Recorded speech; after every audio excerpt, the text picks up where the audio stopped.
मुरली अमृत की धारा है धारा, जो देती दुखों से किनारा।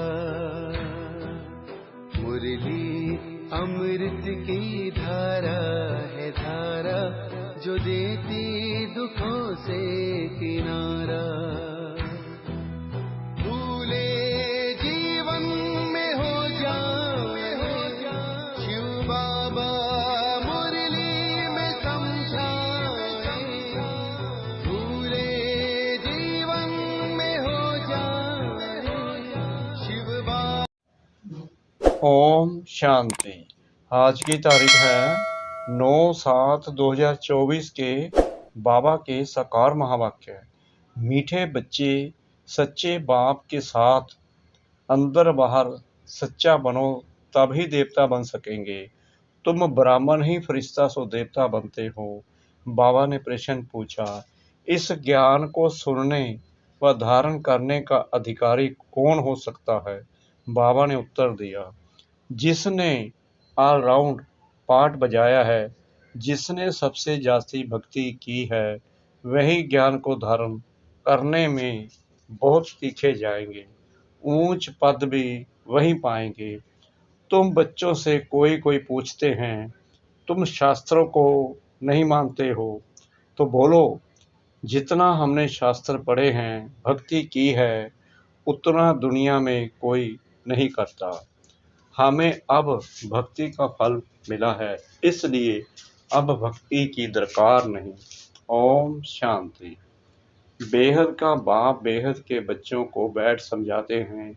सभी आत्माओं का बाप सभी आत्माओं को समझाते हैं, क्योंकि वह सर्व का सद्गति दाता है। जो भी आत्माएं हैं, जीव आत्माएं ही कहेंगे। शरीर नहीं तो आत्मा देख नहीं सकती। पर ड्रामा के प्लान अनुसार स्वर्ग की स्थापना बाप कर रहे हैं, परंतु बाप कहते हैं, मैं स्वर्ग को देखता नहीं हूँ, जिनों के लिए है वही देख सकते हैं। कौन देख सकते हैं? हम ही बच्चे।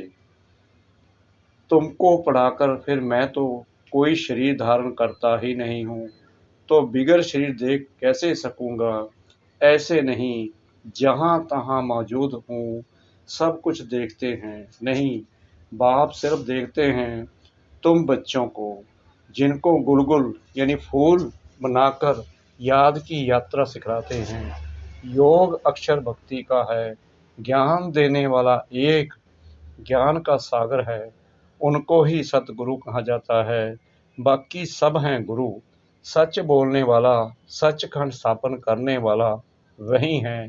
भारत सचखंड था, वहाँ सब देवी देवता निवास करते थे। तुम अभी मनुष्य देवता बन रहे हो, तो बच्चों को समझाते हैं, सच्चे बाप के साथ अंदर बाहर सच्चा बनना है। पहले तो कदम कदम पर झूठ ही था, वह सब छोड़ना पड़ेगा। अगर स्वर्ग में उच्च पद पाना चाहते हो तो फल स्वर्ग में तो बहुत जाएंगे, परंतु बाप को जानकर भी विकर्मों को विनाश नहीं किया तो सजाएं खाकर हिसाब किताब चुकतू करना पड़ेगा। फिर पद भी बहुत कम मिलेगा। राजधानी स्थापन हो रही है। पुरुषोत्तम संगम युग पर राजधानी न तो सतयुग में स्थापन हो सकती, न कलयुग में, क्योंकि बाप सतयुग या कलयुग में नहीं आते हैं। इस युग को कहा जाता है पुरुषोत्तम कल्याणकारी युग। इसमें ही बाप आकर सबका कल्याण करते हैं। कलयुग के बाद सतयुग आना है, इसलिए संगम युग भी जरूर चाहिए। बाप ने बताया है, यह पतित पुरानी दुनिया है, गायन भी है, दूर देश का रहने वाला आया देश पराए। तो पराए देश में अपने बच्चे कहाँ से मिलेंगे? पराए देश में फिर पराए बच्चे ही मिलते हैं। उन्हों को अच्छी रीति समझाते हैं, मैं किस में प्रवेश करता हूँ, अपना भी परिचय देते हैं, और जिसमें प्रवेश करता हूँ उनको भी समझाता हूँ कि यह तुम्हारा बहुत जन्मों के अंत का जन्म है। कितना क्लियर है। अभी तुम यहाँ पुरुषार्थी हो, संपूर्ण पवित्र नहीं। संपूर्ण पवित्र को फरिश्ता कहा जाता है। जो पवित्र नहीं उनको पतित ही कहेंगे। फरिश्ता बनने के बाद फिर देवता बनते हो। सूक्ष्म वतन में तुम संपूर्ण फरिश्ता देखते हो, उन्हों को फरिश्ता कहा जाता है। तो बाप समझाते हैं, बच्चे एक अलफ को ही याद करना है। अलफ माना बाबा, उनको अल्लाह भी कहते हैं। बच्चे समझ गए हैं, बाप से स्वर्ग का बरसा मिलता है। स्वर्ग कैसे रचते हैं? याद की यात्रा और ज्ञान से। भक्ति में ज्ञान होता नहीं, ज्ञान सिर्फ एक ही बाप देते हैं, ब्राह्मणों को। ब्राह्मण चोटी है ना, अभी तुम ब्राह्मण हो, फिर बाझोली खेलेंगे। ब्राह्मण देवता क्षत्रिय, इसको कहा जाता है विराट रूप। विराट रूप कोई ब्रह्मा विष्णु शंकर का नहीं कहेंगे, उसमें चोटी ब्राह्मण तो है नहीं। बाप ब्रह्मा तन में आते हैं, यह तो कोई जानता नहीं। ब्राह्मण कुल ही सर्वोत्तम कुल है, जबकि बाप आकर पढ़ाते हैं। बाप शूद्रों को तो नहीं पढ़ाएंगे ना, ब्राह्मणों को ही पढ़ाते हैं। पढ़ाने में भी टाइम लगता है। राजधानी स्थापन होनी है, तुम ऊंच ते ऊंच पुरुषोत्तम बनो। नई दुनिया कौन रचेगा? बाप ही रचेगा, ये भूलो मत। माया तुमको बुलाती है, उनका तो धंधा ही यह है। ज्ञान में इतना इंटरफेयर नहीं करती है, याद में ही करती है। आत्मा में बहुत किचड़ा भरा हुआ है, वह बाप की याद बिगड़ साफ हो न सके।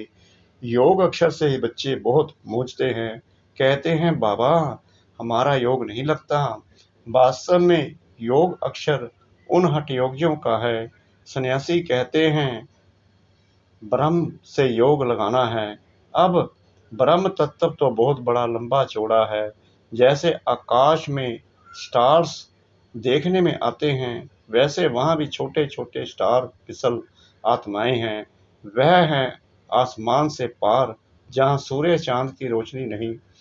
तो देखो कितने छोटे छोटे रॉकेट तुम हो। तुम तब बाबा कहते हैं पहले पहले आत्मा का ज्ञान देना चाहिए, वह तो एक भगवान ही दे सकते हैं। ऐसे नहीं, सिर्फ भगवान को नहीं जानते परंतु आत्मा को भी नहीं जानते। इतनी छोटी सी आत्मा में 84 के चक्कर का विनाशी पाठ भरा हुआ है। इनको ही कुदरत कहा जाता है, और कुछ नहीं कह सकते। आत्मा 84 का चक्कर लगाती ही रहती है। हर 5 या वर्ष बाद ये चक्कर फिरता ही रहता है। यह ड्रामा में नूद है। दुनिया विनाशी है, कभी विनाश को नहीं पाती। वो लोग दिखाते हैं बड़ी प्रलय होती है, फिर श्री कृष्ण अंगूठा चूसता हुआ पीपल के पत्ते पर आता है, परंतु ऐसे कोई होता थोड़ी है। यह तो बेकायदे हैं। महाप्रलय कभी होती नहीं।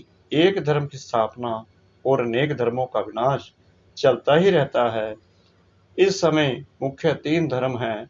यह तो आसी आस्पिशियस संगम युग है। पुरानी दुनिया और नई दुनिया में रात दिन का फर्क है। कल नई दुनिया थी, आज पुरानी है। कल की दुनिया में क्या था, यह तुम समझ सकते हो। जो जिस धर्म का है उस धर्म की ही स्थापना करते हैं। वो तो सिर्फ एक आते हैं, बहुत नहीं होते, फिर धीरे धीरे वृद्धि होती है। बाप कहते हैं तुम बच्चों को कोई तकलीफ नहीं देता हूँ। बच्चों को तकलीफ कैसे देंगे? मोस्ट बिलीव्ड बाप है ना, कहते हैं मैं तुम्हारा सदगति दाता, दुख हरता सुख करता हूँ। याद भी मुझ एक को करते हैं। भक्ति मार्ग में क्या कर दिया है, कितनी गालियां मुझे देते हैं। कहते हैं गॉड इज वन, सृष्टि का चक्कर भी एक ही है। ऐसे नहीं, आकाश में कोई दुनिया है, आकाश में स्टार्स हैं। मनुष्य तो समझते हैं एक एक स्टार में सृष्टि है, नीचे भी दुनिया है। यह सब हैं भक्ति मार्ग की बातें। ऊंच ते ऊंच भगवान एक है, कहते भी हैं सारे सृष्टि की आत्माएं तुम्हारे में पिरोई हुई है। यह जैसे माला है, इनको बेहद की रुद्रमाला भी कह सकते हैं। सूत्र में बांधी हुई है, गाते हैं परंतु समझते कुछ नहीं। बाप आकर समझाते हैं, बच्चे मैं तुमको जरा भी तकलीफ नहीं देता हूँ। यह भी बताया है जिन्होंने पहले पहले भक्ति की है वही ज्ञान में तीखे जाएंगे। भक्ति जास्ती की है तो फल भी उनको जास्ती मिलना चाहिए। कहते हैं भक्ति का फल भगवान देते हैं, वह है ज्ञान का सागर, तो जरूर ज्ञान से ही फल देंगे। भक्ति के फल का किसको भी पता नहीं है। भक्ति का फल है ज्ञान, जिससे स्वर्ग का बरसा सुख मिलता है। तो फल देते हैं अर्थात नरकवासी से स्वर्गवासी बनाते हैं एक बाप। रावण का भी किसको पता नहीं है। कहते भी हैं ये पुरानी दुनिया है, कब से पुरानी है वह हिसाब नहीं लगा सकते हैं। बाप है मनुष्य सृष्टि रूपी झाड़ का बीज रूप, सत्य है वह कभी विनाश नहीं होता। इनको उल्टा झाड़ कहते हैं। बाप ऊपर में है, आत्माएं बाप को ऊपर देख बुलाती हैं। शरीर तो नहीं बुला सकता, आत्मा तो एक शरीर से निकल दूसरे में चली जाती हैं। आत्मा न घटती न बढ़ती, न कभी मृत्यु को पाती है। यह खेल बना हुआ है, सारे खेल के आदि मध्य अंत का राज बाप ने बताया है। आस्तिक भी बनाया है, यह भी बताया कि इन लक्ष्मी नारायण में यह ज्ञान नहीं है। वहाँ तो आस्तिक नास्तिक का पता ही नहीं रहता है। इस समय बाप ही अर्थ समझाते हैं। नास्तिक उनको कहा जाता है जो ना बाप को, ना रचना के आदि मध्य अंत को, ना डेकोरेशन को जानते हैं। इस समय तुम आस्तिक बने हो, वहाँ ये बातें ही नहीं। खेल है ना, जो बात एक सेकंड में होती वह फिर दूसरे सेकंड में नहीं होती। ड्रामा में टिक टिक होती रहती है, जो पास्ट हुआ चक्कर फिरता जाएगा। जैसे बाइस्कोप होता है, 2 घंटे या 3 घंटे बाद फिर वही बाइस्कोप हूबहू रिपीट होगा। मकान आदि तोड़ डालते हैं फिर देखने बना हुआ है। बाबा कहते हैं मकान आदि तोड़ डालते हैं फिर देखेंगे बना हुआ है, वही हूबहू रिपीट होता है। इसमें मूंझने की बात ही नहीं। मुख्य बात है आत्माओं का बाप परमात्मा है। आत्माएं परमात्मा अलग रहे बहुकाल, अलग होती है यहाँ आती है पाठ बजाने। तुम पूरे 5,000 वर्ष अलग रहे हो। तुम मीठे बच्चों को ऑल राउंड पाठ मिला है, इसलिए तुमको ही समझाते हैं। ज्ञान के भी तुम अधिकारी हो। सबसे जास्ती भक्ति जिसने की है, ज्ञान में भी वही तीखे जाएंगे, पद भी ऊंच पाएंगे। पहले पहले एक शिव बाबा की भक्ति होती है, फिर देवताओं की, फिर 5 तत्वों की भी भक्ति करते भय विचारी बन जाते हैं। अभी बेहद का बाप तुमको बेहद में ले जाते हैं, वह फिर बेहद के भक्ति के अज्ञान में ले जाते हैं। अब बाप तुम बच्चों को समझाते हैं, अपने को आत्मा समझ मुझ एक बाप को याद करो। फिर भी यहाँ से बाहर जाने से माया भुला देती है। जैसे गर्म में पश्चाताप करते हैं, हम ऐसे नहीं करेंगे। बाहर आने से भूल जाते हैं, यहाँ भी ऐसे हैं, बाहर जाने से ही भूल जाते हैं। यह भूल और अभूल का खेल है। अभी तुम बाप के एडॉप्टेड बच्चे बने हो। शिव बाबा है ना, वह है सब आत्माओं का बेहद का बाप। बाप कितना दूर से आते हैं, उनका घर है परम धाम। परम धाम से आएंगे तो जरूर बच्चों के लिए सौगात ले आएंगे। हथेली पर बहिशत सौगात में ले आते हैं। बाप कहते हैं सेकंड में स्वर्ग की बादशाही लो, सिर्फ बाप को जानो। सभी आत्माओं का बाप तो है ना। कहते हैं मैं तुम्हारा बाप हूँ, मैं कैसे आता हूँ वह भी तुमको समझाता हूँ। मुझे रथ तो जरूर चाहिए। कौन सा रथ? कोई महात्मा का तो नहीं ले सकते। मनुष्य कहते हैं तुम ब्रह्मा को भगवान, ब्रह्मा को देवता कहते हो। अरे हम कहाँ कहते हैं, झाड़ के ऊपर एकदम अंत में खड़े हैं। जबकि झाड़ सारा तमो प्रधान है। ब्रह्मा भी वहां खड़ा है तो बहुत जन्मों के अंत का जन्म हुआ ना।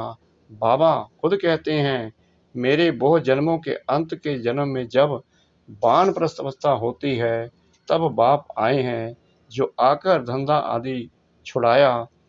60 वर्ष के बाद मनुष्य भक्ति करते हैं भगवान से मिलने के लिए। बाप कहते हैं, तुम सब मनुष्य मत पर थे, अभी बाबा तुम्हें श्रीमत दे रहे हैं। शास्त्र लिखने वाले भी मनुष्य हैं, देवताएं तो लिखते नहीं न पढ़ते हैं। सतयुग में शास्त्र होते नहीं, भक्ति ही नहीं, शास्त्रों में सब कर्म कांड लिखा हुआ है। यहाँ वह बात है नहीं। तुम देखते हो बाबा ज्ञान देते हैं, भक्ति मार्ग में तो हमने शास्त्र बहुत पढ़े हैं। कोई पूछे, तुम वेदों शास्त्रों आदि को नहीं मानते हो? बोलो, जो भी मनुष्य मात्र हैं उनसे ज़्यादा हम जानते हैं। शुरू से लेकर अभय विचारी भक्ति हमने शुरू की है, अभी हमको ज्ञान मिला है। ज्ञान से सद्गति होती है, फिर हम भक्ति को क्या करेंगे? बाप कहते हैं, बच्चे, hear no evil, see no evil. तो बाप कितना सिंपल रीति समझाते हैं। मीठे मीठे बच्चे, अपने को आत्मा निश्चय करो, मैं आत्मा हूँ। वह कह देते अल्लाह हूँ। तुमको शिक्षा मिलती है, मैं आत्मा हूँ, बाप का बच्चा हूँ। यही माया घड़ी घड़ी बुलाती है। देहाभिमानी होने से ही उल्टा काम होता है। अब बाप कहते हैं, बच्चे, बाप को भूलो मत, टाइम वेस्ट मत करो। अच्छा, मीठे मीठे सिकना दे बच्चों प्रति माता पिता बाप दादा का याद प्यार और गुड मॉर्निंग। रूहानी बाप की रूहानी बच्चों को नमस्ते। हम रूहानी बच्चों की रूहानी बाप दादा को श्रद्धा भरी प्रेम भरी नमस्ते। शुक्रिया बाबा, शुक्रिया बाबा, शुक्रिया बाबा, इस मीठी मीठी मीठी मुरली के लिए। धारणा के लिए मुख्य सार नंबर 1, रचेता और रचना के राज को यथार्थ समझ आस्तिक बनना है। ड्रामा के ज्ञान में मूंझना नहीं है, अपनी बुद्धि को हद से निकाल बेहद में ले जाना है। नंबर 2, सूक्ष्म वतनवासी फरिश्ता बनने के लिए संपूर्ण पवित्र बनना है। आत्मा में जो किचड़ा भरा है उसे याद के बल से निकाल साफ करना है। वरदान सतगुरु परमपिता परमात्मा जी का ईश्वरीय रस का अनुभव कर एक रस स्थिति में स्थित रहने वाली श्रेष्ठ आत्मा भव। जो बच्चे ईश्वरीय रस का अनुभव कर लेते हैं उनको दुनिया के सब रस फीके लगते हैं। जब है ही एक रस मीठा तो एक ही तरफ टेंशन जाएगा ना। सहज ही एक तरफ मन लग जाता है, मेहनत नहीं लगती है। बाप का स्नेह, बाप की मदद, बाप का साथ, बाप द्वारा सर्व प्राप्तियां सहज एक रस स्थिति बना देती है। ऐसी एक रस स्थिति में स्थित रहने वाली आत्माएं ही श्रेष्ठ हैं। स्लोगन, किचड़े को समाकर रतन देना ही मास्टर सागर बनना है। किचड़े को समाकर रतन देना ही मास्टर सागर बनना है। ओम शांति।